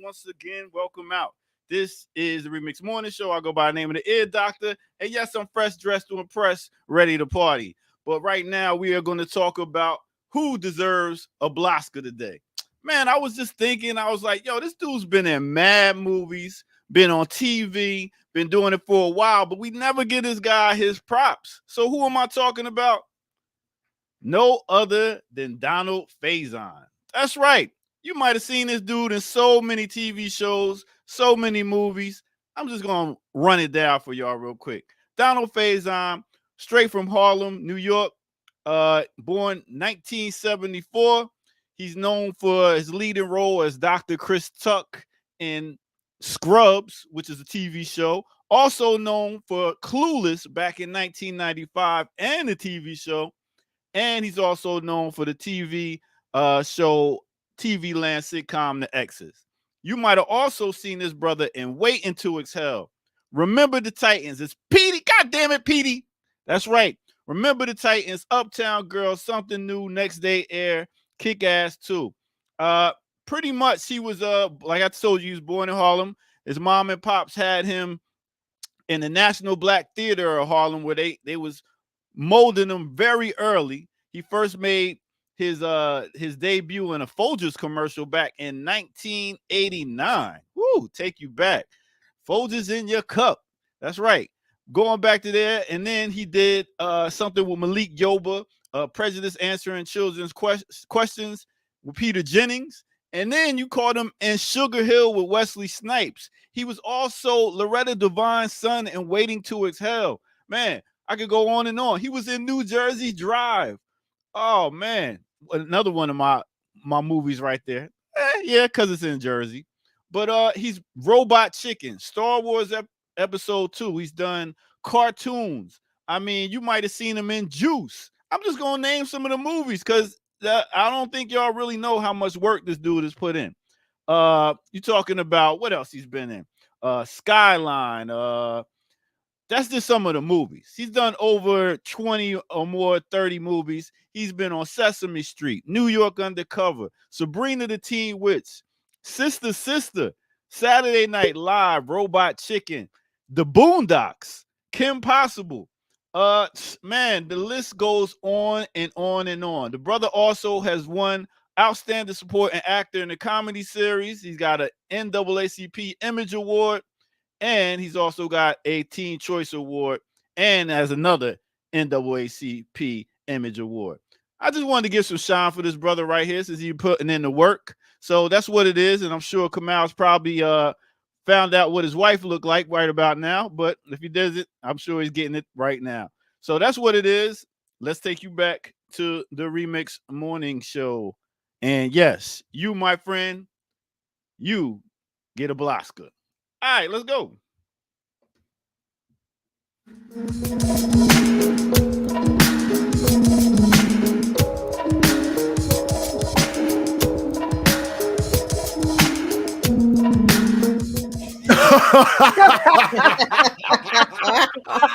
Right out the gate. Knew it was coming. Knew it was coming. Knew it was coming. I feel like my internet is shaky. I can't say much. But if y'all can hear me, I mean, there's two. Yes, this one is the X. He's got the you. X up here. There's the ex-white wife, and now the new white wife. You got a new I'm one. I'm just saying. Nouvelle. But even without that, he's like the worst actor in the world to give a blammy to. What has he done? He put on some bad sitcoms. What you giving this dude awards for?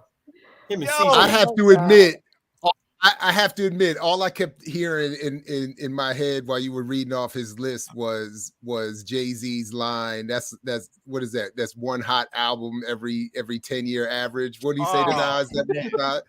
It was a lot of whack movies on that list, boy. I mean, I gotta tell you, Kim Possible was the joint. I loved Kim Possible. Call me, and Scrubs was funny as hell. That's right. But a Blaska? He even did Boondocks. I'm kind of he wasn't the star of Boondocks though. The star of Boondocks. He's got a lot of what do they call supporting roles. He's not necessarily a lead anything. No. Yes, and not. I mean, he's not Bokeem Woodbine kind of level supporting role. Nobody's Bokeem Woodbine. Nobody. Bokeem has his own lane. But I'm saying though.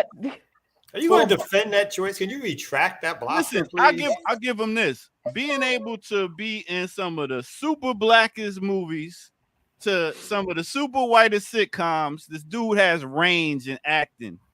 And he's been doing it for a while. I gotta give him the same person. I mean, He plays the same person. He's the goofy black guy who he's every a now and then comedian. he may threaten to do something.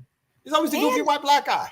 And the majority of the things that you listed, Ear Doctor, were things that he acted in while he was a child, like a kid. He was an actual kid in Juice, right? There was no way he was a grown up in Juice, right? Yeah. Oh man, I'm very confused. He got a commercial out now. This is your worst bluff story yet. He's got an AT&T commercial out now with some Verizon commercial. Oh, you happy? He's singing in that. Yeah, exactly. I mean, just because he has range, it doesn't mean the range covers anything worth noting. It's just, Is this considered a range? It's come out. What's your line? Views and what is it? Views and perspectives do not. What is it? It's wrong. It's all wrong, Jared. It took too long to get out.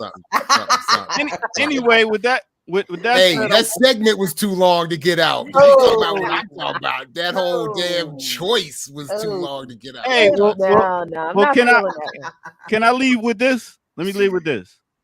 Rest in power to Andrew Woodfolk from Earth, Wind and Fire, saxophonist. Yeah, that's right. He just passed at the age of 71. He played with also with Phil Collins, Denise Williams, and Philip Belly. So how about that? He was prolific, and I know Mr. Lukman is enjoying himself, having a great concert with Mr. Woodfox right now because Abdus loves Earth, Wind, and Fire. So, I'm sure he cut the front of the line to greet Mr.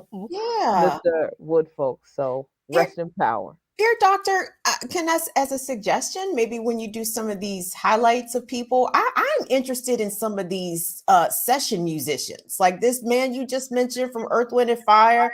I'm a big fan of who's my man's from the Brothers Johnson, Thunder Thumbs. I think it was Lewis Johnson, the bassist. This one, his track listing is nuts on some of the records that he's played on. Like, I'm real interested in some of the stories of the musicians behind some of these artists and these ginormous R&B records of our past, right, of our golden era. That's just something to think about. No doubt. The band members do need some love too. My first interview probably is going to be with Mother's Biscuits drummer Jared Ball. I was going to say that's Mama's Biscuits, and you got to give it up for the drummers, and the session drummers are really important. So I was going to share a story of I'm just playing. Mama's Biscuits, not Mother's. My bad. Mama's Biscuits. If on my New Yorkers, Mother's Biscuits. They put a V in there. Mom's Biscuits. More properly known as Mother's Stones. Just keep that same energy. One day, everybody on this platform going to be apologizing. Listen, Jared, it's not a thing when he lowers the gradient lens frames. He's cooler than Clyde Stubblefield drumming for James. Come on. Spit them bars. Hip hop is out of Hustleville, coming for change. Let's go. Hey, clip that. Have a great weekend. Also, make sure y'all tune in Sundays at 8 p.m. Very good. He said it's a special sexy session. Oh my. Yeah. He gonna be DJing shirtless. That part. He gonna be DJing shirtless. Yeah, Doctor gonna take the guns out on Sunday. Somebody's finally gonna take their shirt off. Thank you, Jackie. Jesus. Do it, son. Do it. Oh, I was about to say, if he didn't leave, I was leaving. Somebody got to. One of us was going to be off the screen on that one. I was diving for the button, boy. I was like, man. Oh man, but you know what? Hey, but it is true. It's about to be summer. Sun's out, guns out. Let's do it. As they used to say. Anyway, Come out, you gonna get a little tan. You get a little tan. All right. I'm trying to see some Jared Bone, Kamal Franklin pictures circa 1991, man. When y'all was at the park trying to show off at the basketball court. I want to see them pictures. That was a good year for me. I'm trying to tell you. I came back from that. I had that Desert Storm body, boy. I had that 7 months in the gym, boy. That was good. I wish there were some more pictures of that. That was a good time for me. Had my motorcycle, you know what I'm saying? You didn't have to have a helmet back in the day. So I had my shades and my my goodness. My muscle shirts on my bike. Boy, I was doing it. And I don't think had the Tyrese Coke commercial hit yet, because that was the end of the light skin for me. That's how I marked it. Not yet. It was coming. I don't think it had hit yet. It was. I was. 91. Jared was in That's a good year. Jared was in his jorts. Jared was in his jean shorts. No. Timberlands. No, I never liked. Actually, that's not true. I did have jean shorts. I'm fronting. I did. I did have my Timbs. Come on, I did have my Timbs. Did you lotion your legs though? Because I swear I did. I did up the whole vibe. I love the jean shorts and the Timbs look, but the ashy legs just messed it up every time. Although it's kind of difficult to tell ash on the light skin dude. But still, that's not true. That is a myth. That is a myth of the light skin. Gray. Yes. Gray. Really? The gray, I will not stand for these mythologies. The light skin. I need lotion too. Light skin need lotion too. That's what I get a picket sign for that. Facts. No, because in fact, it took women to correct me on that. Like I didn't have proper grooming, so like women had to like slowly bring me along and be like, "You might even have a little potential. Let me help you here and there." Anyway. But 91, woo, that was a good year. I got to go back there. I got to find my photo album. That was a good time for me. No, I can't. Bad for the Iraqi people. Bad thing. Somebody just pointed out. I feel like there's somebody in this chat who somehow knows me from when I was a kid, because they keep pointing out things like this. Like I must have gained 60 pounds. I was like, I think that might be about right. I did like about from 91. This is you, big. This is me, big son. This is me, big. What? This is like a hot. Yeah, this is. You mean what? Like you're making an effort for that? This is me making an. Yeah, this is me putting on weight in my old age. I'm sorry. We need to break up. This is not. I can't. Oh shit. Thanks, Freddie French. Come out. Where's that picture you had posted? You would put it up and then you had to take it right back down because but anyway, you was looking like Drake. You was all Buff Bagwell at the pool. Oh yeah, at the same body. This is all muscle, slim and muscle. No, I don't know. No. Okay. Y'all can't hear me? I froze. You did freeze up a little. Yeah, it froze a little. I'm just saying, it's the same body. It's just muscles, like slim muscle. Slim muscle. Is that what they calling it these days? That's all it is. It's all muscle. Dude. It's like body weight. I mean, what is it? Like the fat weight or whatever they call it. When you got like when they do the body fat measurements, it's like 0.0. Eat some more sandwiches.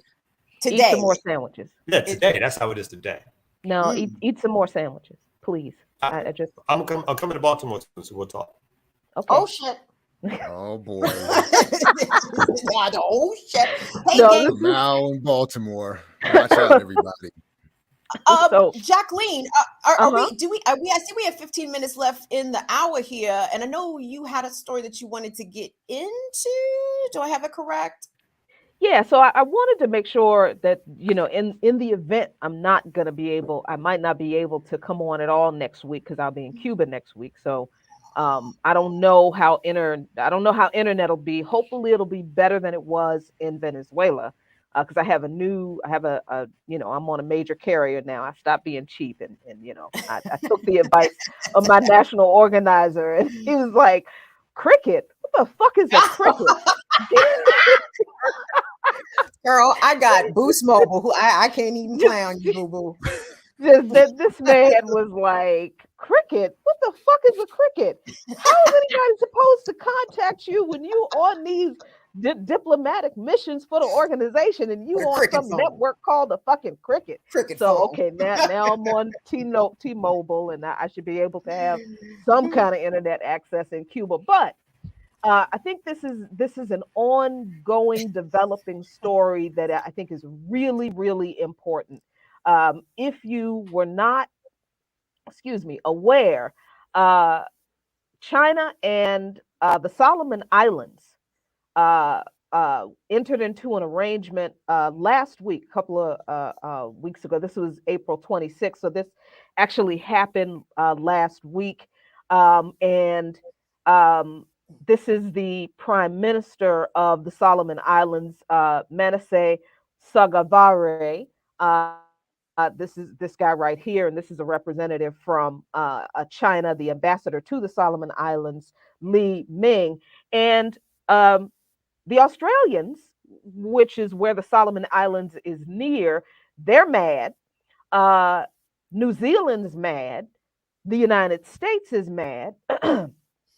And you have to understand why they're angry to get what the big deal is about this. Aside from the fact that the United States and its imperialist allies don't want any other country to make a deal with either China or Russia, because the US and its imperialist allies are trying to destroy Russia and China.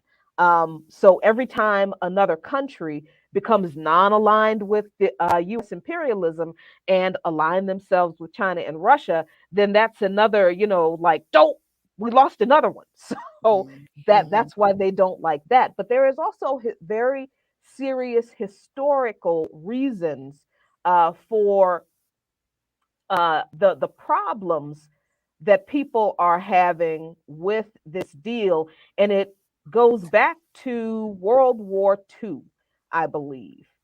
Excuse me. And this is an article in the Times of London, and they talk about how the Solomon Islands um, was the site for, let's see what do they have it here 200 wrecked ships and yes 700 that's aircraft. Good yes God. 200 wrecked ships, 700 aircraft. This goes back to the Battle of Guadalcanal, fought by the U.S., Australia, and New Zealand against Japan, which interestingly, they're all allies with Japan now. And they have never done anything to clean up their mess. They use the Solomon Islands as this, battleground against Japan. Left this place with all of these unexploded munitions and all of this pollution. There are 700,000 largely impoverished people on the island. 15 every year are killed by the unexploded bombs, shells, and munitions that are strewn all over the island. They try to find them. They can't find them all. They don't have the resources to do anything with all of them. So what is China doing? What do you think China is doing? China is coming in and saying, we can help you with that. We're going to put some resources behind cleaning those things up. And look, to be clear, let me be very clear now. China is not entering into this agreement with the Solomon Islands because they looked over the waters and said, hey, let's make friends with the people on the Solomon Islands.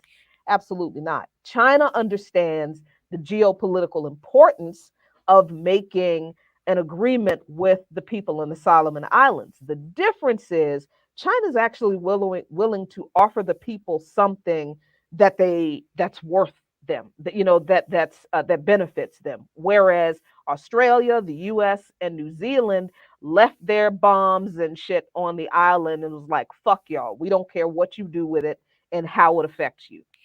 So of course now, what's happening is the U.S. is particularly, sorry, not just the US, but Australia is threatening. And I just want to show you just an overview of the kinds of coverage that's being given to Solomon Islands. I bet you most people didn't know where the Solomon Islands was before this story happened. But now all of a sudden, the Western powers are paying attention to them, and it's not good.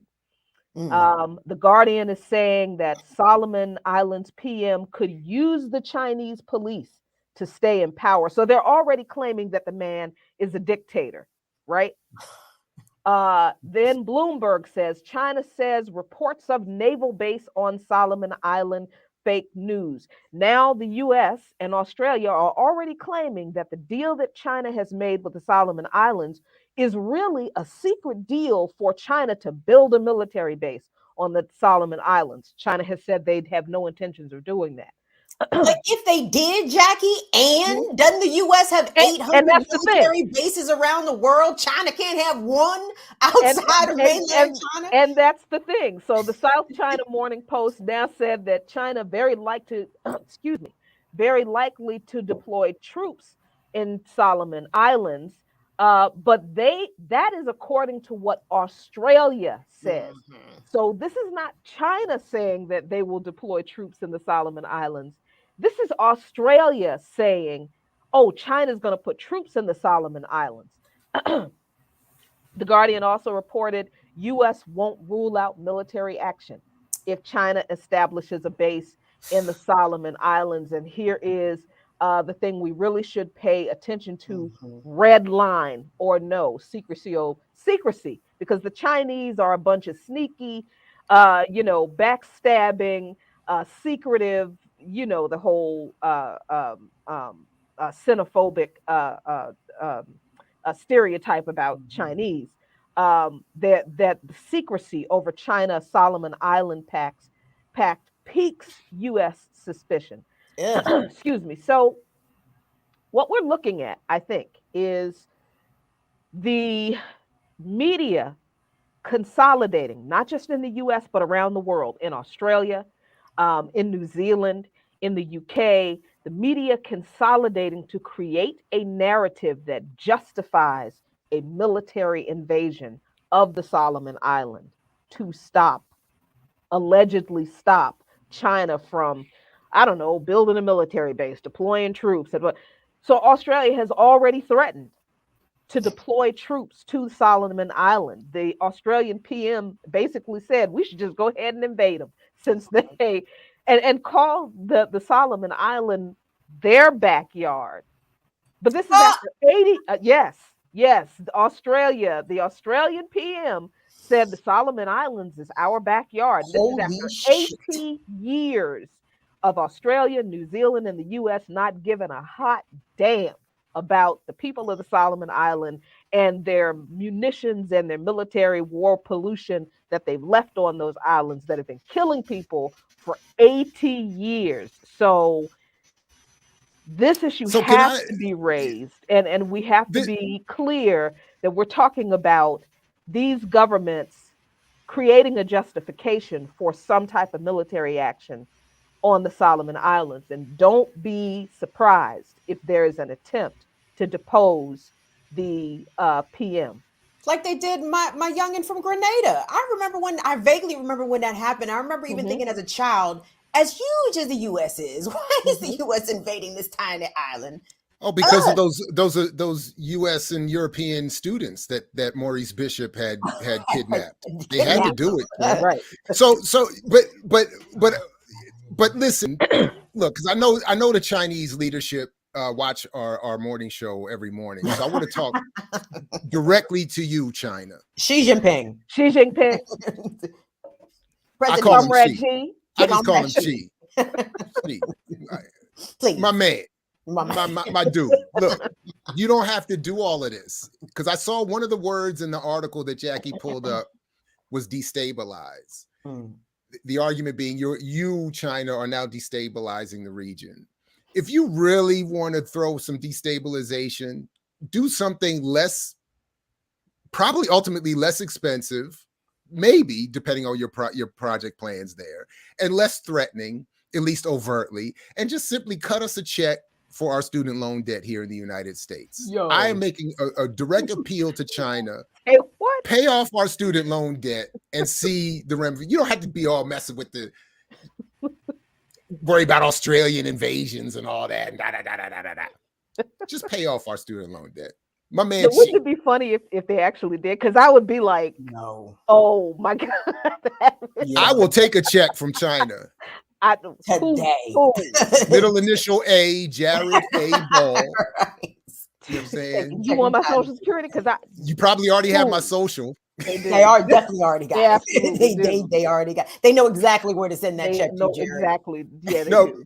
But seriously, Jackie, would you this is you know, I've been watching in my own little background, you know, side eye for a while now. These little reports coming out about the U.S. claiming China, you know, the U.S. redirecting its military budgets to develop small light force operations to deal with China as it expands its reach around the globe for just such that, you know, of course, Taiwan being one of the biggest issues, but also but for just stuff like this, as they start to peek around the world, that is the Chinese, and find all these pockets of Western abuse that they can sort of step in and take advantage of by making small corrections to. The U.S. is like, nah, we got to be able to send. We got to, and now they can call up their buddies in Australia and be like, you know, start, you know, talking about your backyard. And you know, you need NATO, because remember, Australia is in NATO. That's right. Remember, Australia way down there is in the North Atlantic Treaty Organization, right?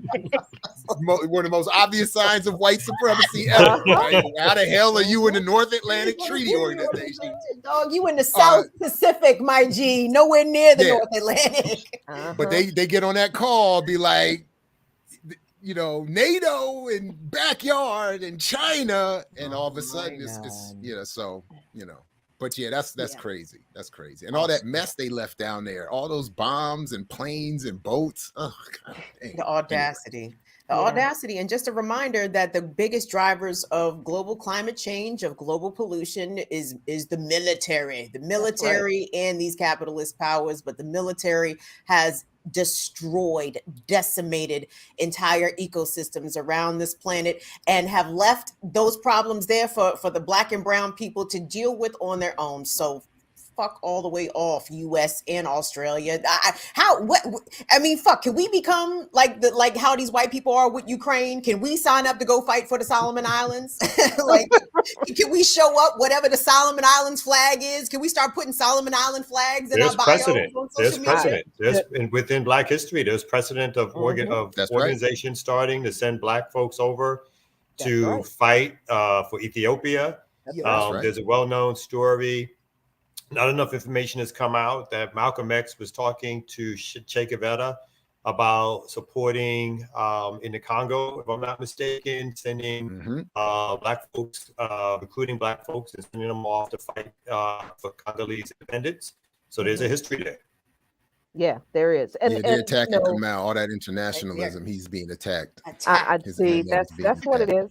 I mean, and it's really, you know, it's really these kinds of stories. I think they were always important to me, but I think they're becoming more important as I do go to places, excuse me, that have struggled against and have defeated U.S. imperialism, at least to the point where they could establish some type of a people's government, but they are still fighting against it. These things are important. It's important for us to know what this government and its allies are doing to countries around the world that choose not to align with the empire. We have to be in solidarity with those countries. And the Solomon Islands is another one of those countries. So hopefully I'll be able to bring you some stuff from Cuba next week.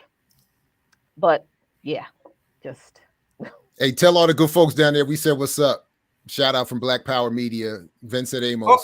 No, man. No. Wait a minute. He couldn't have come out and play. Oh, man. Dang. He definitely. Who did that? He definitely would not have. I would have walked the other way. No.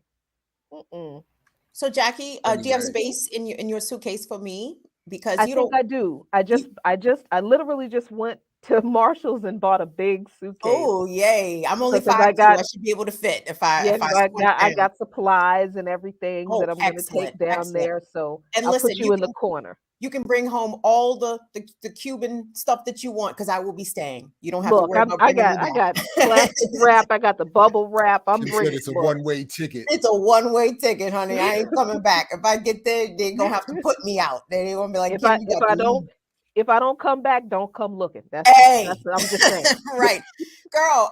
I'll Yeah. bring Brewski to Peace, you. y'all. Me I gotta and jump to Brewski. class. Have a great. You wrap up the show. Y'all do your thing. I'll catch you. you all later. Thanks to the remixers. See everybody tomorrow morning. Thank you, Peace, Jared. everybody. Guys, gang, Jared. real quick, do me a favor. May 1st, the newest episode of Brokish. I was so Hey. honored to be part of the show with Erica and Amber. We were talking about unions, the growing labor movement, how the Gen Zers are with the shits in bringing workers' issues right to the forefront. So the latest episode of Brokish premieres May 1st. It is their May Day episode. Please, please, please watch Brokish this weekend. Shout out to Erica and Amber. It was a lovely time had. I had a great time. Thank you guys. Beautiful. That's it. Are we finished? 10:01. I thought Ear Doctor usually came on and said something. Bye. See, that's the picture they want to see. That's the picture Hey. they want to see. Hey. I think you still need a sandwich or two. You know Now what? you look like now, but like you look like that now, just salt and pepper, yeah. Yeah, just a little salt and pepper. That's it. Yeah, Frame. still need a sandwich or two. No, You got taco bring you what? back a couple of That's nice still- Cubans. bring you back a couple of nice Cubanos. Ooh, girl, that's another one. Okay. I think we are ending the show. I think the Ear Doctor's gone. It's fitting to get Oh, freaky. y'all. It's cool. Jacqueline Lukman Nation tomorrow night or no? Lukman Nation tomorrow night. Probably just chopping it up. My last thoughts about Venezuela and hopefully and just talking about shooting the shit, getting ready for Cuba. That's it.